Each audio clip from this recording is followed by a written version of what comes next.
dito sa ibang bansa at glory to God. So, nag-decide po ako magturo ngayon because this coming Sunday, mga kapatid, anniversary po ng church.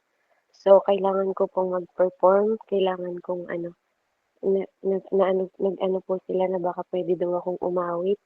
Kaya, kaya hindi ako makapagturo po, wala tayong sa Sunday. So, purihin ng Panginoon, it is a privilege po, bilang lingkod ng Diyos na maatasan po na, umawit po para sa Panginoon. Kaya nagpapasalamat po ako sa Lord kasi, first time ko. First time ko nga awit talaga especially anniversary po ng church. Amen.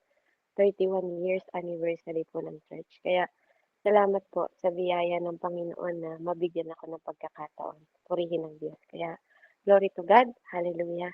Tayo po ay manalangin. Muli, Ama, salamat po Diyos sa presensya mo ngayong oras nito. Patuloy kaming lumalapit sa iyo, for you are a great, glorious, and compassionate Father, Panginoon. Napaka-imposible, Ama, na hindi ka papurihan at pasalamatan, Panginoon, sa lahat ng mga ginagawa mo sa aming buhay.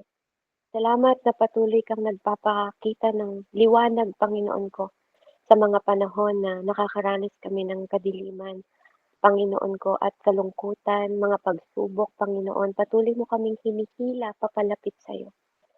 Sa mga ahawitin, Panginoon, na tunay nga, Panginoon ko, na Lord, ito yung mga paraan ng adoration na mag-overflow sa bawat isa sa amin ng joy, kung paano kaming magre-respond sa lahat ng riches ng blessing mo, yung radiant beauty na kung sino ka, Panginoon.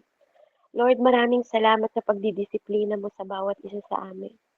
Salamat, Panginoon, na hindi mo kami sinusukat sa sukat at capacity na meron kami, but to the act, Panginoon ko, ng will mo na dumadaloy at nananalantay sa aming mga buhay.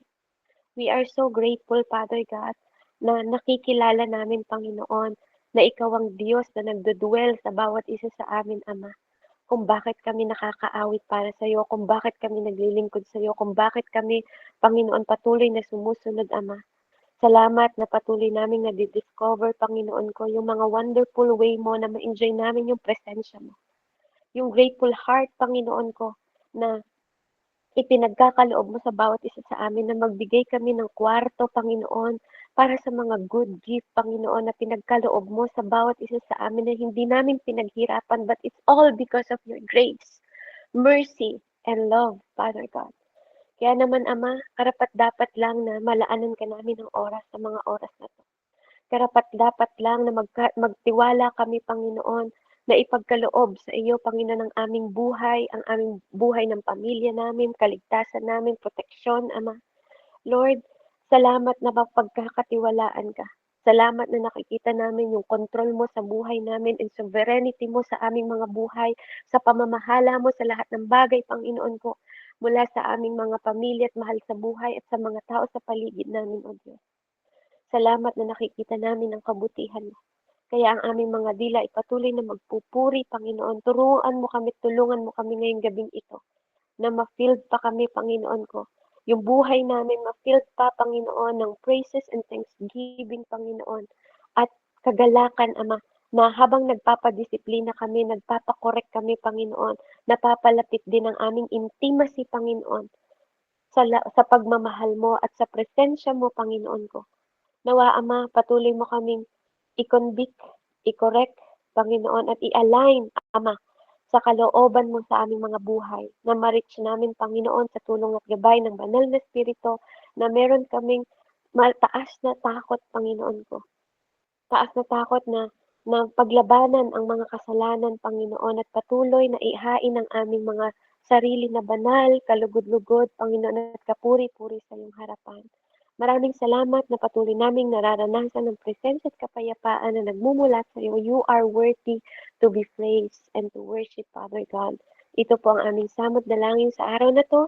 Panginoon, patuloy ka na mangusap, Panginoon, sa pamamagitan ng aking buhay, sa pamamagitan ng aking mga labi, Ama, at patuloy na ikaw ang maparangalan ko. Makita mo ang bawat isa sa amin na empty, Panginoon ko, ngayong araw na to, at tanggapin, Ama, ang patuloy na pangaral mo, Panginoon, at pagtutuwid sa aming mga maling pangunawa, Ama. Ito po ang aking samot dalangin at salamat sa katagumpayan ng gawaing ito sa pangalan ni Jesus. Amen and amen. So we are, topic po natin is mastering the flow of the Spirit. So nakita niyo po na pinag-aralan natin ng about sa instrument ng Spirit. Amen. At paano ang instrument ng Spirit ng power na nagpo-flow. Amen, sa bawat isa sa atin. So mahalaga po na hindi ka mananampalataya. Amen. Alam mo ba dapat ang navigation o yung daan, katulad po ng sabi ko sa inyo, navigating is yung direction, to direct, to plan. Amen. Navigating the divine current. Okay? So mahalaga na alam mo kung saan yung direksyon na nagmumula o pinagmumulan ng divine current, kung saan tayo, bakit tayo may power, bakit tayo nagmamahal, bakit tayo may patience, bakit tayo may control. Amen? Bakit nagpo-flow sa atin ito? Because dapat nating malaman kung saan ito nagmumula. Amen?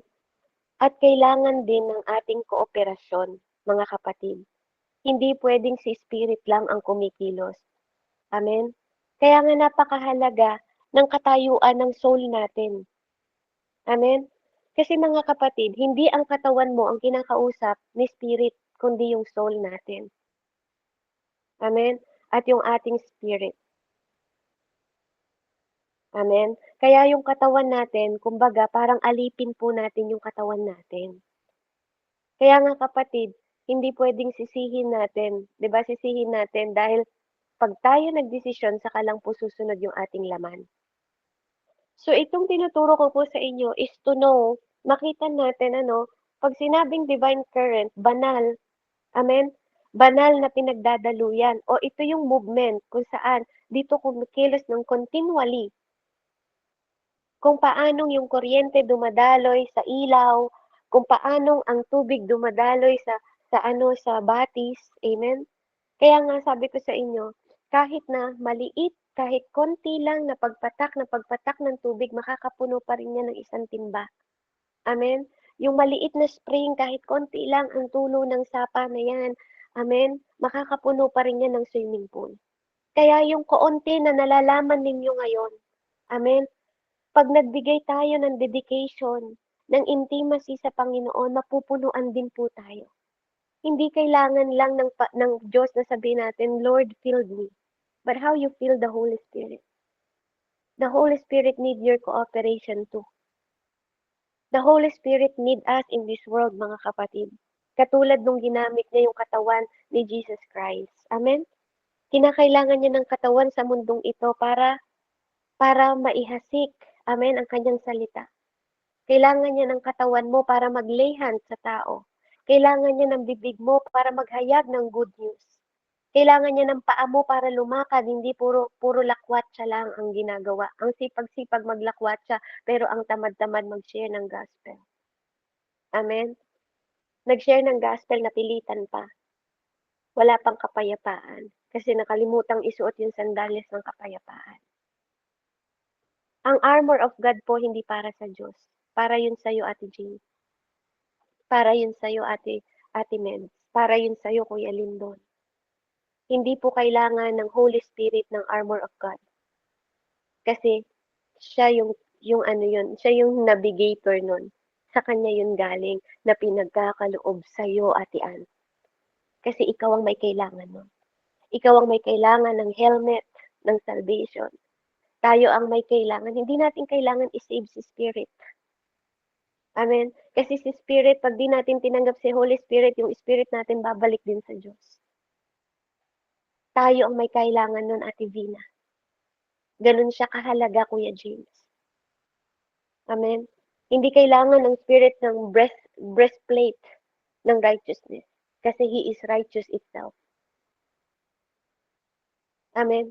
So maintindihan po ninyo na ang armor of God po hindi hinuhubad na pag kailangan mo lang saka mo isusuot. Ang Diyos po ang nagkaloob nun. Kaya naniniwala ako na hindi siya matatanggal unless i-neglect mo. Katulad ng salvation. Hindi nawawala ang salvation unless i-reject mo. Amen? Bakit ko po nasabi? Paano paano mo kayang tanggalin yung bagay na hindi naman ikaw nagbigay, hindi naman ikaw nagkaloob, amen? Hindi natin puwedeng tanggalin yung salvation na hindi naman sa'tin galing, unless siya ang nagdesisyon, amen? Kaya napakahalagang maintindihan ninyo yung word na walang sino man na makapaghihiwalay sa'yo sa akin, hindi ang kamatayan, hindi ang kasalanan, amen? At wala daw makaaagaw sa atin sa kamay niya at sa kamay ng Ama. Kung ang Diyos ang may hawak sa'yo, sinong laban sa'yo? Amen? Kaya napakahalaga po ano, napakahalaga ng understanding natin kung saan yung paano mo ma-master. Amen? May mga bagay po na way kung paano mo ma-master, paano lumaki yung katawan mo, mina-master po 'yan. Paano ka maging matalino, inaaral po 'yan. Amen? Hindi ka agad matalino, hindi gano'n. There's always a process, walang shortcut. Kaya nga yung mga sumo-shortcut, amen, na lumilipad ng sobrang taas, mataas din yung lagapak. Amen? Yung mga sobrang yabang na akala mo konti lang yung natutunan, hindi pa naman gano'n kabihasa, sumugod na sa pagde-deliverance, 'di ba? Sila tuloy yung na-deliver sa kaaway. Amen? Hindi sapat ang konting kaalaman para sumugod po ano, kasi kahit pa alam mo, oh, you are made by the image of God, pero hindi mo alam kung paano mag-flow yung spirit. Kaya may people perish because of lack of knowledge. Amen?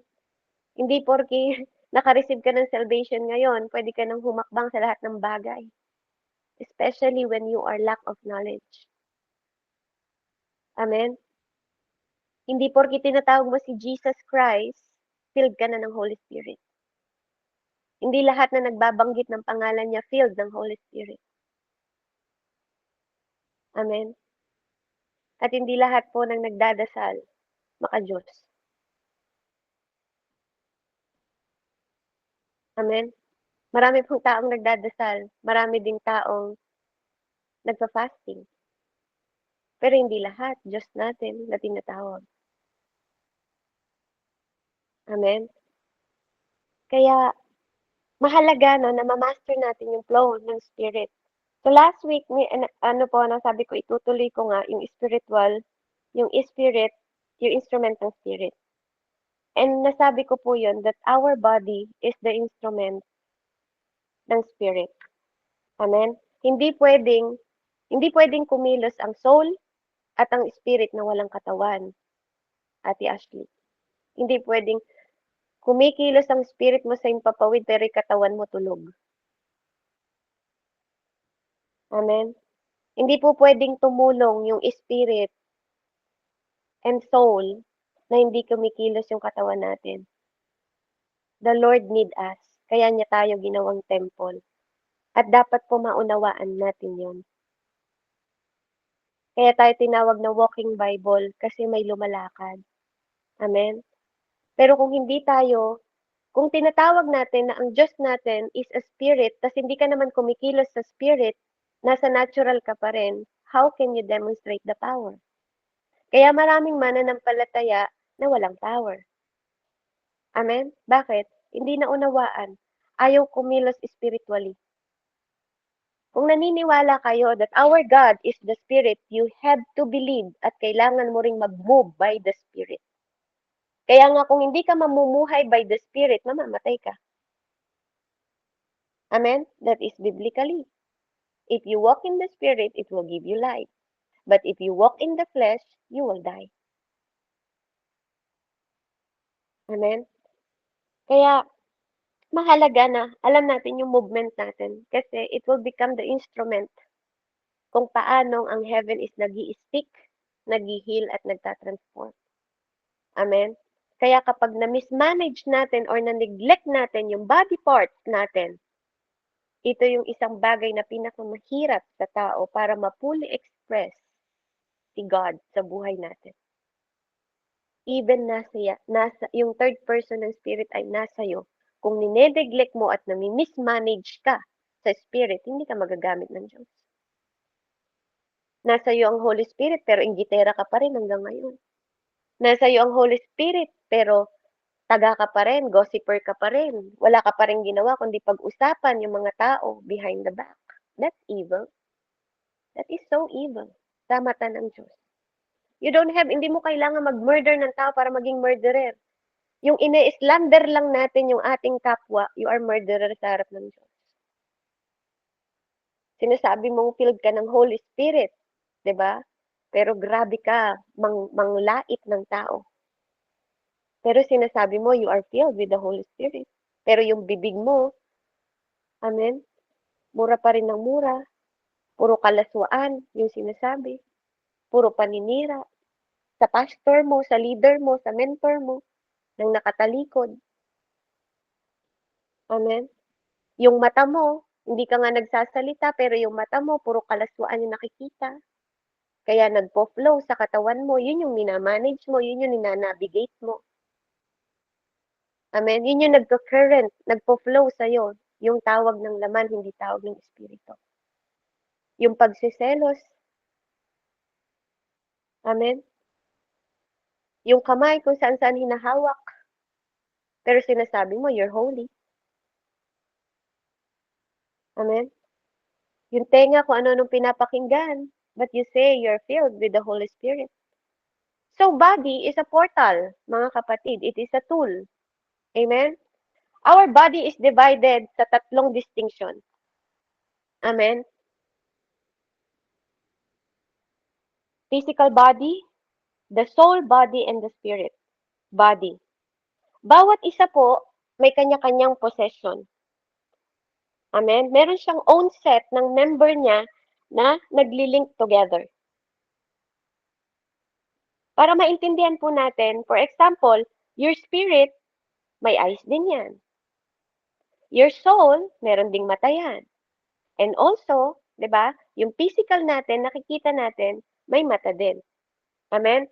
So sa physical natin, through the soul po, makikita natin doon, ma-identify natin yung mata ng soul natin. Amen? Kung paano pong makakakita, 'di ba? Kapag nag-aano yung puso natin. Amen? So yung physical body natin nagpo-possess ng natural na mata. Nag-o-observe tayo sa natural na mata, amen? Pero nakaka-receive tayo at nakakaunawa tayo sa pamamagitan ng puso natin. Yun yung soul, yung emotion mo, yung pakiramdam. Amen? Yung wants mo. Amen? So kapag nag-o-observe tayo na ang gamit natin is natural na mata natin, pero hindi natin nauunawaan, mahihirapan pa rin tayo. Pag di ba? Kaya nga minsan tingnan nyo, yung mata nyo ngayon, dahil mananampalataya na kayo. Amen? Nakakita ka lang ng ambulansya. Ano na ipakiramdam mo? Dati wala ka nang pakialam.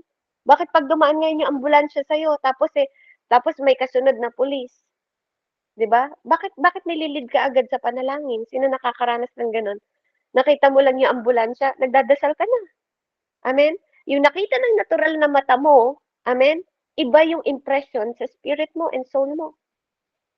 Kapag nadadala ka ng spirit, it lead you to pray. Lord, sino man po yung nasa loob ng ambulansya na yun, Panginoon, ingatan niyo po sila, tulungan niyo po sila. Lord, sino man po yung nasunugan, napupuntahan ng ambulansya na yun, Panginoon, iligtas niyo po sila. Diba? Iba yung impact. Iba yung dating ng impact. Amen? Kaya kung mapapansin ninyo, kapag nakipag-isa ang soul mo sa spirit mo, iba yung nagiging resulta ng body language mo. So God speak to us within our spirit. Kaya nga, nag-o-observe tayo dapat through the Spirit po is in our spiritual eyes at nakakaunawa tayo deeply within our heart. Amen? Kasi, before tayo naging mananampalataya, our heart is a stone heart. Pero sabi ni Lord, papalitan niya yung ating stone heart. So kapag nagkaroon tayo ng understanding sa mechanic, amen?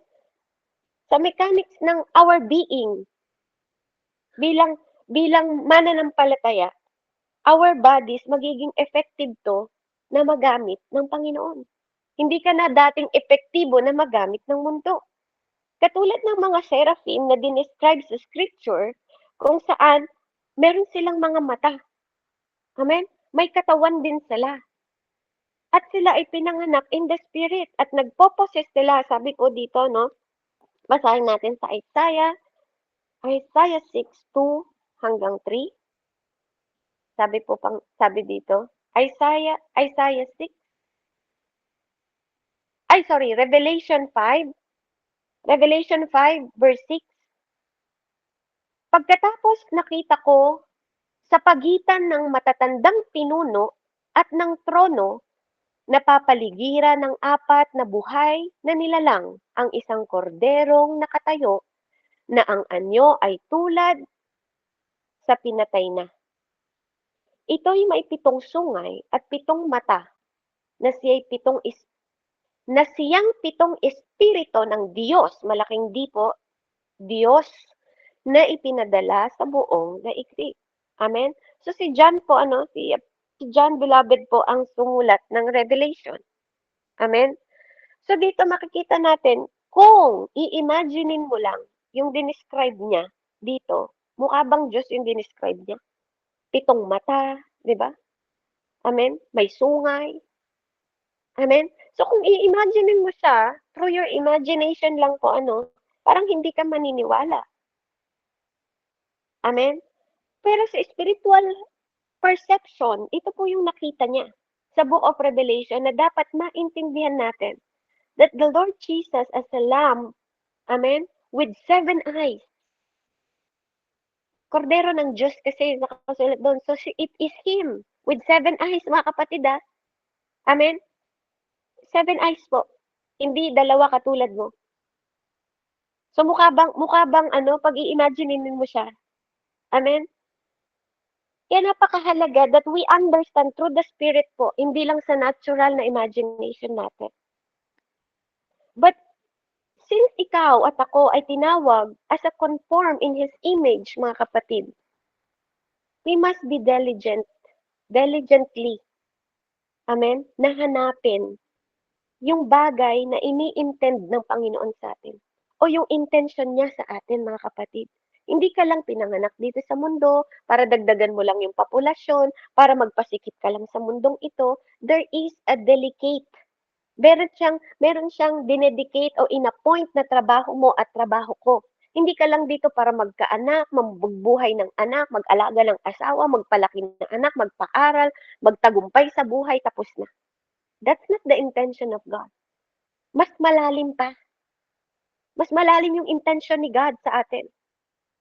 At only, maiintindihan mo lang yon kung you are truly become His instrument. Kung ikaw ay totoong instrumento ng Diyos na nagpapagamit sa kanyang intensyon at ikaw ay bahagi ng image ng body of the Christ para mag-operate po sa mundong ito without hindrance. Kasi kung ikaw ay nakakonform sa image ng Panginoon, you must be free. Malaya. Amen? Hindi ka napapakilos ng religion. Hindi ka nasasakop po ng manipulation. Hindi ka napopossess ng spirit. Amen? Dapat yung enemy is mayroon tong infiltration o nasasala yun. Hindi ka dapat napopossess ng kaaway. Hindi yun ang nagpo-possess sa'yo dapat kung nagre-regulate sa'yo o yung divine current ng Panginoon ang ninanavigate mo. Amen? Unless nakikita yung desire mo, yung hilig mo, 'di ba? Kasi kaya ka lang naman nate-tempt dahil sa hilig mo eh. Hindi naman dahil sa spirito ng Panginoon. Yun yung gusto mo. Kaya may temptation kasi yun yung gusto mo talaga. Amen? Kaya kung ninanavigate mo at minamaster mo yung flow ng spirit, hindi ka dapat mapossess ng enemy. You are free. Where the Spirit of the Lord, there is freedom. Bakit hanggang ngayon di ka malaya? Amen? So our bodies, as a portal, amen, dapat ito, nagre-receive ito at nagre-release ng God's Spirit and power. Amen? So vessel ka, nagre-receive ka, at nagre-release ka. You are the vessel. Amen? Tumatanggap ka lang.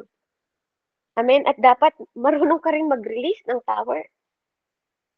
Kaya nga napakahalaga, amen, ng illustration, for example, yung woman, amen? Tayong mga babae, 'di ba, dinesign tayo as unique. Naka-design niya tayo as a unique, amen, kung paanong nag-enter yung spirit of God here in physical world. Sa physical world na 'to, kung paanong si Mary, 'di ba, ginamit ng Panginoon para ma-contribute yung seed. Amen, yung word, yung seed, si Jesus, sa sinapupunan ng babae, that is divine, mga kapatid. Ginamit pa rin, hindi ang lalaki ang nagbuntis kay Jesus. Babae pa rin ang ginamit ng Panginoon sa mundong ito na magdala doon sa Son of God. Amen? Inalaw ito ng Spirito na mag-enter sa earth. The Holy Spirit, di ba? Ang naglumukob kay Mary, na gamitin ang kanyang katawan. When she let God use her body, mga kapatid, naintindihan niyo po ba 'yung sinasabi ko? She allow God. Kung anong kalooban ng Panginoon, susunod siya. Amen? Pero ang Diyos hindi siya sapilitan, Ate Imelda. Kung ayaw mo, wag mo. Hindi siya sapilitan. Hindi niya pinipilit na mahalin mo siya. Hindi niya pinipilit na sumunod ka sa kanya because love is a decision, not emotion. Kapatid, love is decision. Hindi siya emotion, hindi siya feelings. Kaya wag niyo sasabing pinilit kayo ng Diyos kaya niyo siya minamahal ngayon. No. That's not his nature. Unless you truly surrender. Then magpo-flow sa iyo yung love ni God. Magpo-flow sa iyo yung joy, magpo-flow sa iyo yung Holy Spirit, magpo-flow sa iyo yung faith. Amen. So kung paanong inalaw ng Spirit of God na mag-enter sa earth si Jesus Christ, na ni-require niya na si Mary ang magdala ng Son of God as a human being dito sa earth. Ganon din tayo, mga kapatid. Amen? Ganon din tayo. Yung miraculous na conception ng Panginoon. Amen? Kung paanong ginamit po si Mary para magkaroon ng DNA si God sa pamamagitan ng Holy Spirit. Amen? Sa nature ng woman body. Kailangan nating maintindihan, amen, yung understanding po na malalim na understanding natin through this. Na kung kayang gawin ng Panginoon na si Jesus Christ is mapahatid dito sa mundo sa pamamagitan ng pag-aalaw ni Mary sa Holy Spirit, na lukuban yung kanyang buhay, 'di ba? At dumaloy sa kanya siya ang magdalang tao ng 9 na buwan. Ganon din po. Ganon din sa inyo. Ganon din sa akin. Hindi ikaw ang nagpahintulot. Hindi ako ang nagpahintulot. At hindi rin ako ang nagdesisyon. Hindi rin ako ang tumawag. It is God itself na tumawag sa iyo at sa akin at pumili sa iyo at sa akin at nagdesisyon sa iyo at sa akin at nagkaroon ng covenant sa iyo at sa akin. Amen? Between the God the Father and the Son of God and the Holy Spirit. Tatlo sila na nagdesisyon. Amen? Nagamitin ang katawan mo at katawan ko sa lahat ng mga genuine na tatanggap sa Kanya para mag-flow yung Holy Spirit through you. Para mag-receive ka at mag-release ka ng power from God. Amen? At ito yung significant, amen, na dapat maintindihan po natin at ma-highlight sa mga buhay natin. Malalim na pang-unawa, kapatid, na ang katawan mo hindi para sa mga mortal, but para sa mga banal. Kaya nga sabi sa Romans 12:1 and 2, ihain mo yung sarili mong banal. Hindi mo kayang gawing banal yung sarili mo. It is bestow. Ipinagkakaloob po ang kabanalan at ang Diyos ang nagkakaloob ng kabanalan, hindi tinatrabaho ang kabanalan, tinatanggap. We are recipient. Rumi-receive lang tayo. You have to accept the love of God. You have to accept na siya ay namatay, nilibing, nabuhay muli. You have to accept na siya ay Diyos. Para yung sovereignty niya matanggap mo. Para yung righteousness niya matanggap mo. Amen? Katulad ng sabi ko, kung hindi nyo kayang tanggapin ang righteousness, lalong hindi natin kayang gawin at trabahuhin ang kabanalan.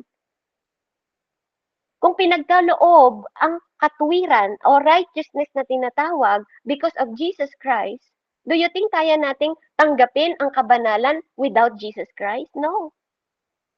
You cannot be banal without Jesus Christ. Only God can bestow that kabanalan. Ipinagkakaloob po ang kabanalan, hindi tinatrabaho katulad ng righteousness. Walang taong makakatrabaho ng kabanalan. Amen? Katulad ng pagtawag ni Yahweh, my holy people. Do you think yung holy people na tinatawag niya sa Israel hindi nagkasala? Gaano katigas ang ulo ng holy Israel na tinatawag niya, mga kapatid?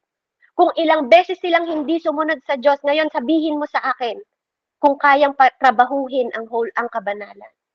Hindi po. It is bestow. It is covenant ng Diyos dahil sa pinili niyang holy place. Siya ang nagdeklara. Siya ang may kapangyarihan. Siya ang authority. Nakikita at hindi nakikita. Siya lang ang tanging may kapangyarihan kung bakit yung tinawag na holy people. Kahit anong sabihin ng ibang tao, sa mata niya, it is holy. Kahit hindi ka pumayag, Kuya Lindon, it is holy sa mata niya. Holy prophet. Kahit hindi pumayag si Kuya Raymond, it is holy prophet sa kanya. Do you think di sila nagkakamali? Amen. So you have to understand na kapag ang DNA ng Panginoon ang tinanggap natin, we receive and we release the power. Kaya hindi tayo pwedeng magkaroon ng distortion. Hindi tayo crafted o ginawa ng enemy. Amen? Kaya kailangan natin pong makasunod sa way ni God. Tayo yung portal from fulfilling yung divine purpose ni God sa buhay natin. Ano man ang gender mo ngayon, babae o lalaki ka, kailangan po magkaroon tayo ng understanding na yung body mo is to fulfill the divine purpose. Kaya kung ang way mo lang is matupad lahat ng mga natural na nakikita ng mata, you still don't understand. Kung ang hinahabol mo kayamanan, lalo yan mawawala sa'yo. Kung ang hinahabol mo katanyagan, lalo yang mawawala sa'yo.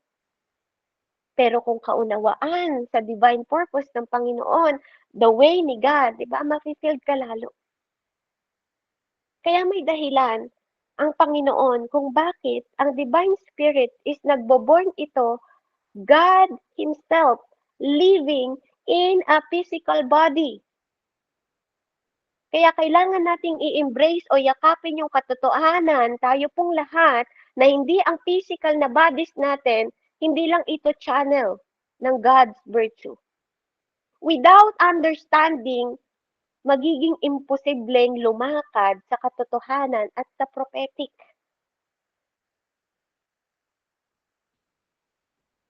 Yung bagay na pwedeng maging posible, kung hindi ka maniniwalang God is the Spirit at hindi ka kikilos by the Spirit, mahirapan ka talagang tanggapin ang holiness, ang righteousness.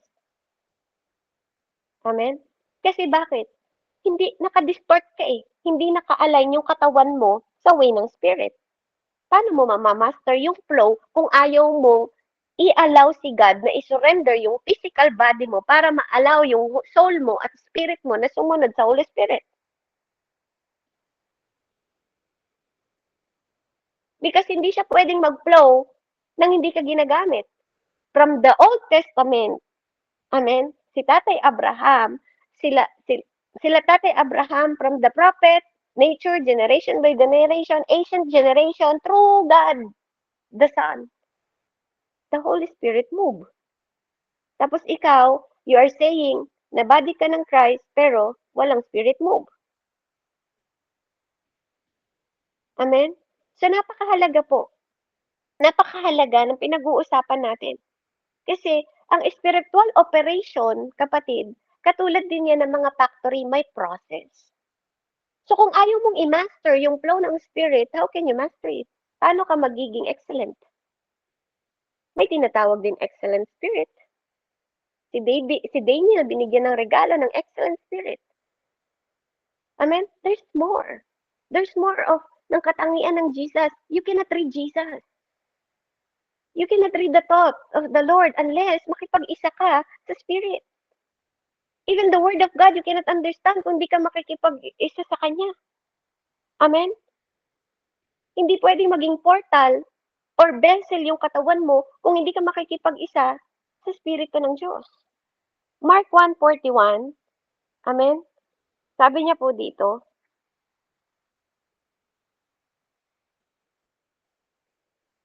amen? So, Mark 4.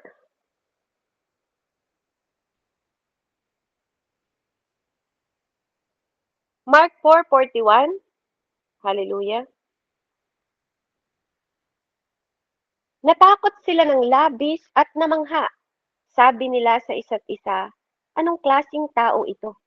Pati hangin at lawa ay susunod sa kanya. Sumusunod sa kanya. Amen? So, dito po nakita nyo yung operation ng Holy Spirit. Kung paano ang tubig ng dagat kayang pasunurin ng Panginoon. Ang hangin kaya niyang pasunurin. Amen? Because He is the authority. At kapag ikaw sinabi, you are made by the image of God, at ikaw ay vessel ng Panginoon, amen? We can do the impossible if you believe. Kung meron tayong faith sa Panginoon. Tama ba? Ay, mali po ako. Mali ako ng sorry. Mark 1 po, ano? Amen. So even po the way na yon, even the way ng mga pagkokontrol, 'di ba? Sa ano, pag nagdadasal kay Lord, wag niyong ano, 'di ba there is a power. Sino nakaranas na wag niyong paulanin Lord, pero nakita niyo answer prayer, 'di ba? Kaya nga kahit maliit ang ating pananampalataya, it can move mountain. Amen. When you are the vessel. So sa Mark 1:41 sabi na habag si Jesus sa ketongin, kaya hinawakan niya ito at sinabi, oo, nais kong gumaling ka. So alam niyo yung kwento na to nung lumapit yung ketongin sa kanya. Amen? Kung kalooban mo, Panginoon. Alam niyo po, whether you like it or not, kalooban ng Panginoon na magpagaling. Kalooban ng Panginoon na pagalingin ka. Kaya wag mong iisipin na hindi niya kaloobang pagalingin ka. Whether you like it or not, that is the will of God, that is the truth. Kaya nga, yung compassion na dumadaloy sa Panginoon, amen, kapag pinag-aralan po natin to sa Greek, it is called splagmizomia.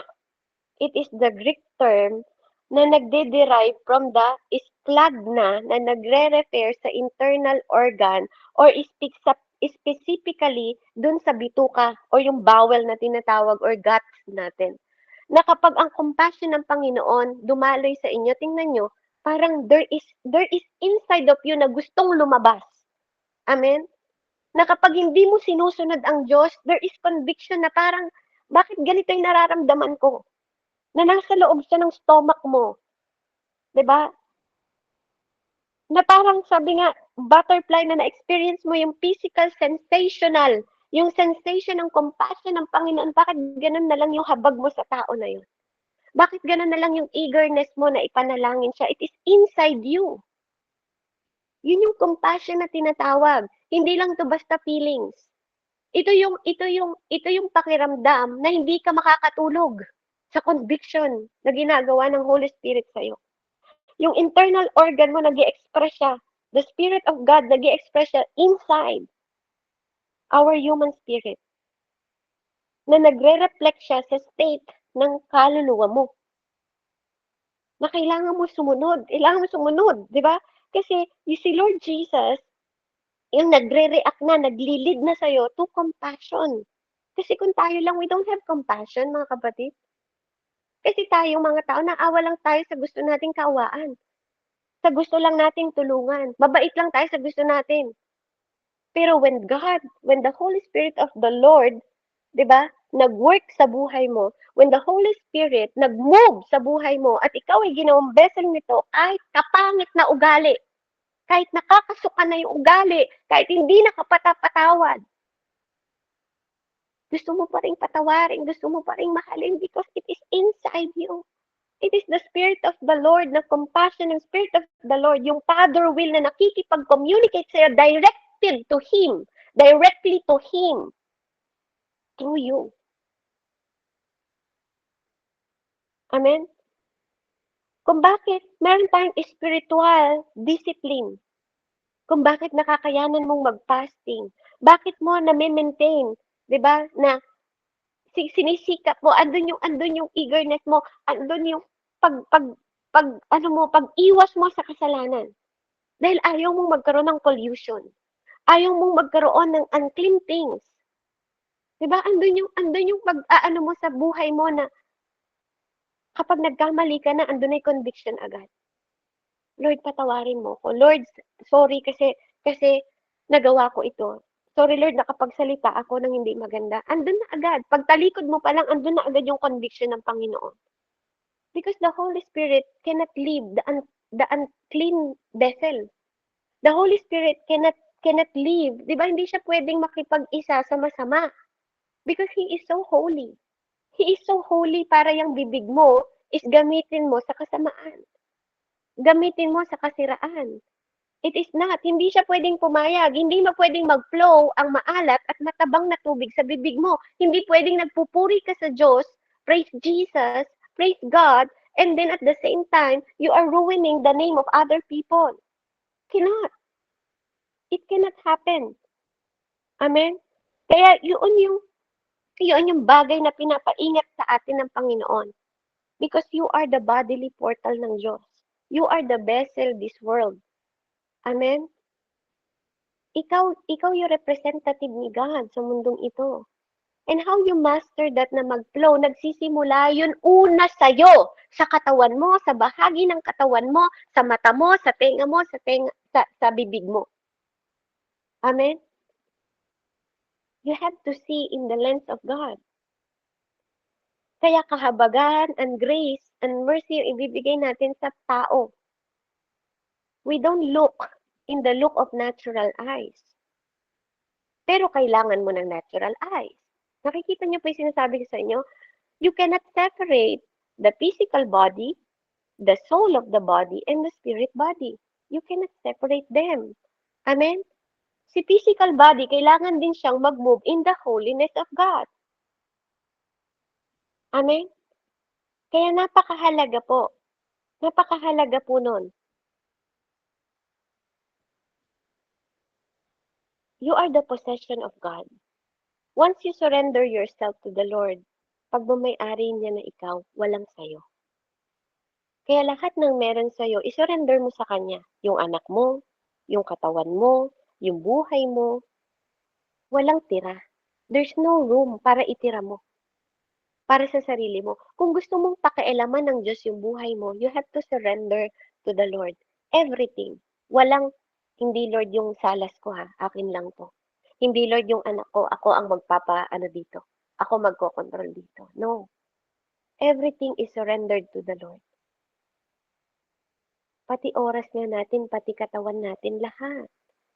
It is prioritized na si Lord ang nagli-lead sa atin para ma-fulfill niya yung divine purpose niya sa atin, mga kapatid. Kaya napakahalaga ng pakikipag-isa ng katawan natin. Amen? Kailangan din natin itong ihain na banal at kasiyasiya sa harapan ng Diyos. Hindi pwedeng nasa bangka tayo, yung isang paa natin, 'di ba, nandun sa kasalanan. It cannot happen. Hindi po pwedeng mangyari yun. Amen? Sige, dito po ako magtatapos sa Roman 8, 1 hanggang 4, 14.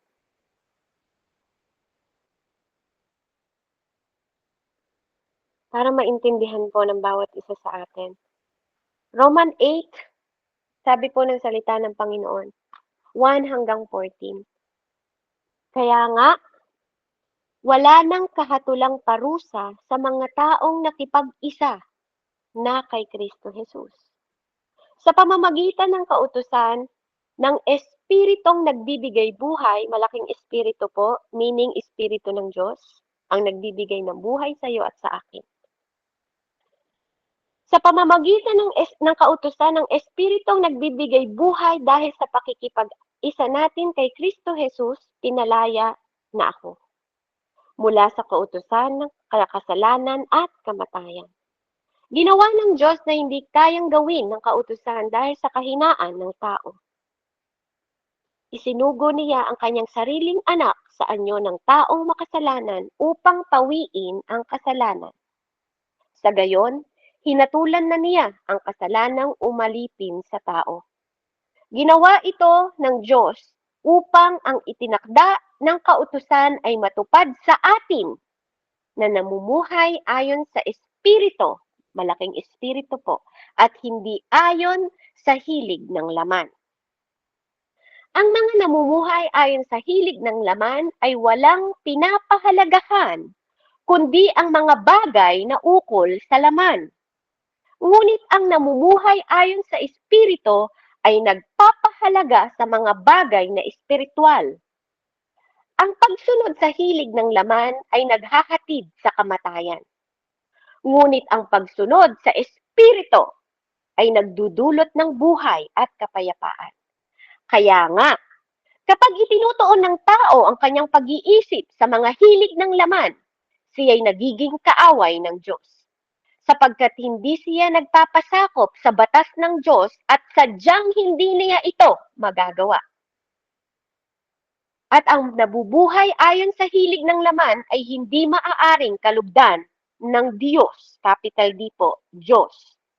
Ngunit hindi na kayo namumuhay ayon sa laman, kundi ayon sa Espiritu. Sa katunayan, naninirahan sa inyo ang Espiritu ng Diyos. Kung wala sa isang tao ang Espiritu ng Diyos, capital Espiritu po, capital Spirit ng Diyos, kung wala sa isang tao ang Espiritu ng Diyos, hindi kay Kristo ang taong ito o ang taong iyon. Ngunit dahil naninirahan sa inyo si Kristo, mamatay man ang inyong mga katawan dahil sa kasalanan, ang Espiritu naman ninyo ay buhay sapagkat itinuring na kayong matuwid ng Diyos. So kung makikita niyo po, kung sinusundan niyo ako sa Roman 8, sa verse 10, makikita ninyo ang maliit na espiritu. Espiritu natin yon. Okay? Maliit na espiritu naman ninyo ay buhay. So mabubuhay tayo because of the Spirit of God. Amen, na nakapag-isa. Dahil nanirahan siya sa atin. Kung naninirahan sa inyo ang Espiritu ng Diyos, capital E po, verse 11. Kung naninirahan sa inyo ang Espiritu ng Diyos na siyang muling bumuhay kay Hesukristo, siya ay muling bubuhay sa inyong mga katawan. Katawang may kamatayan. Yung physical na body natin. Ang Holy Spirit daw po ang bubuhay sa physical na katawan natin sa pamamagitan din ng espiritong, malaking espiritu na naninirahan sa inyo. Ang dami niyang kayang gawin, no? Yung third person ng God. Ang dami pong kayang gawin sa atin. Verse 12. Mga kapatid, wala tayong pananagutan sundin ang mga hilig ng laman upang mamuhay ayon sa katawang makalaman.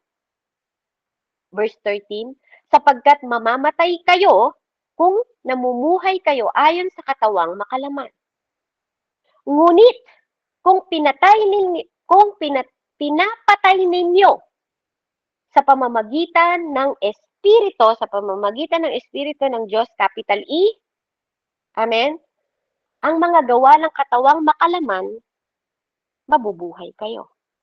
Verse 14, last verse, ang lahat ng pinapatnubayan ng Espiritu ng Diyos, capital E ulit, at malaking D, ay mga anak ng Diyos.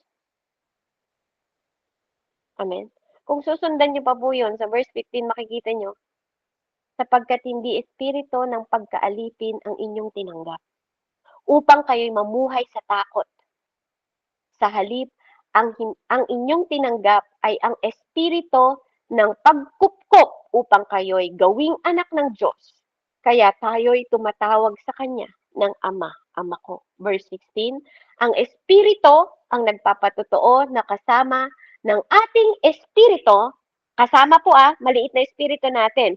So magkahiwalay ang espiritu mo at espiritu ng Diyos. Okay? Dito po maiintindihan ninyo. Amen, ma'am? Ang nakikipag-isa sa espiritu natin ay espiritu ng Diyos. Amen? Ang espiritu na nagpapatotoo kasama ng ating espiritu na tayo'y mga anak ng Diyos. At yamang mga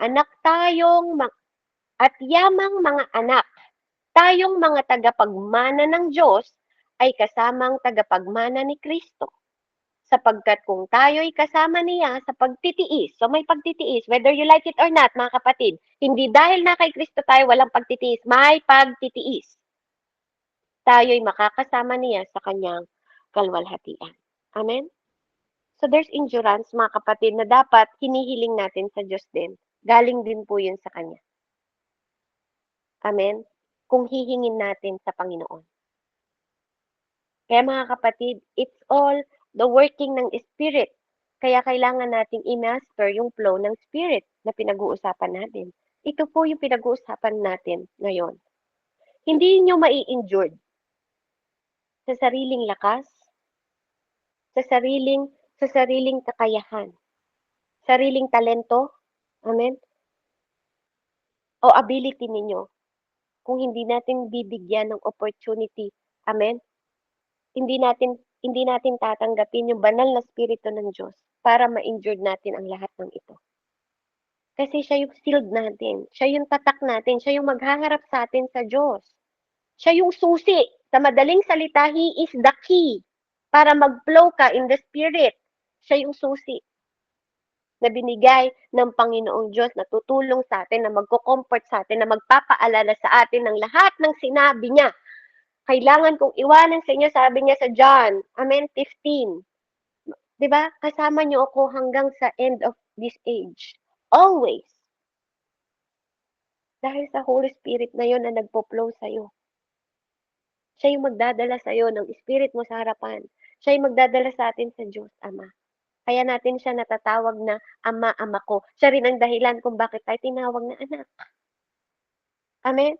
So yung God the Father, God the Son, and God the Holy Spirit, there is communion. They have union. Amen? Ganon din sa'yo. Kaya hindi pwedeng maghiwalay yung portal ng three distinction na ginamit ng Diyos. Yung physical body mo, yung soul mo, at yung spirit mo. Kasi at the end of the day, amen, yung same body mo gagawin lang glorious body.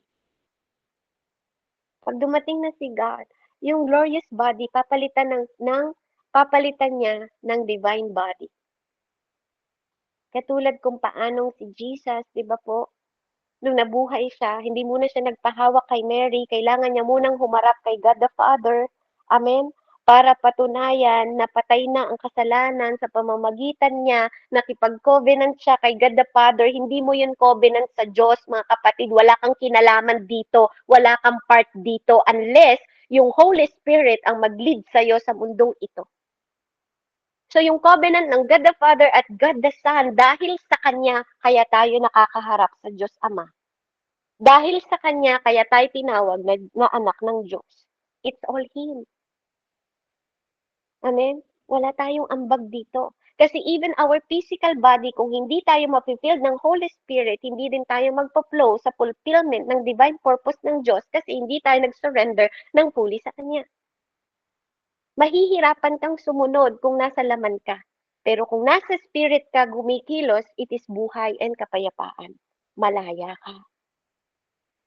Amen? Hindi mo kailangan mag-compromise sa mundong ito because you are walking in the Spirit of God. Kuya, if you walk in the Spirit of God, magiging katulad tayo ni Enoch. He walked with God. Amen? Everything. Sila Elijah, they walk with God. So ikaw din, you have to walk in God. So when you say you walk with God, you walk in the Spirit. So you walk in light. You walk in His way and you walk in His truth. Wala siyang pakialam sa truth na alam mo, yung fact na alam mo. Maaaring yan ang sitwasyon mo ngayon, yan ang katotohanan ng sitwasyon mo, but the truth of God, you are healed. Sa mata ng Diyos, you are healed. Amen? Yes, siguro nahirapan ka ngayon, mahirap ang buhay mo ngayon, yet that is the fact, but that's not the truth. You possess the land. Amen? You possess the land. Amen? Yung mga kamay mo, inuutusan tayo ng Panginoon, lay hand. It is the portal of the Spirit. It is the vessel of God. The divine tool ng Diyos. Lay hand to the sick. Amen? You are the steward. Steward lang tayo ng Panginoon dito sa mundong ito. May role ka dito na nag-work ka in the Spirit operation. Kung paanong ang factory, nag-aano sila, for example, yung factory na pinasukan ko dati na beverage, amen, nagpo-production kami ng beverage ng C2 from the procedure pa lang sa process, di ba, may may proseso ng malaking tangke na gawaan doon, ganun din sa'yo. You need to master the flow of the Spirit of God in your life para ma-master mo yung totoong love, na totoong compassion, hindi galing sa feelings mo. You see in the lens of God. You work for the glory of God. Hindi para sa pain mo. It is easy, sabi nga, na maging sikat, but you cannot be great. Amen? Kaya purihin po ang Panginoon. Hallelujah. Hindi man po ako makapagturo sa Sunday, but ito po yung topic natin this Sunday. And I hope and I pray na maunawaan po natin yung truth na ma-highlights dito para hindi yung significant na ma-distort tayo o ma-disalign tayo. Katulad ng God the Father, God the Son, God the Holy Spirit, we have to move na may union. Yung physical body mo, yung soul mo, and the spirit mo, kailangan magkaroon ng union. Huwag mong hanapin yung pagbabago ng ibang tao. Mag-focus ka sa pagbabago mo. Kung totoong nasa iyo ang Holy Spirit ng Diyos, you don't look to other people. You look to yourself in the mirror. You mirror yourself in Jesus Christ, hindi sa mirror ng ibang tao. If you want to humble yourself, ikumpara mo yung sarili mo sa modelo natin na image. Sa image ni God, hindi sa image ng kapitbahay mo, hindi sa image ng kamananampalataya mo. Dahil ang perfection lang na makikita mo is the image ng Diyos na nilikha niya para sa'yo. Yung image ng possession, kung saan ka pinaupo ng trono ng Diyos sa kanang kamay niya kasama ni Kristo Jesus. Paano mong mamamaster yung flow ng Spirit? Kung kay Ate Joy pa rin ako nakatingin. Kung kay Ate Rubilin pa rin ako nakatingin. How can I master the image ng King ko, ng King of King and Lord of Lord? Amen? Kung hinahanap ko yung identity ko sa pastor ko, sa leader ko, sa mentor ko. Amen? Paano ko matatanggap ang puli na kalayaan kung hinahanap ko sa mundong ito ang kalayaan? Paano ko mararamdaman ang kapayapaan if I'm not working in the flow of the Spirit? Because the peace is only from the Spirit. What is the fruit of the Spirit? Love, joy, peace. Self-control. Kaya ka walang self-control because you are not flowing in the Spirit of God.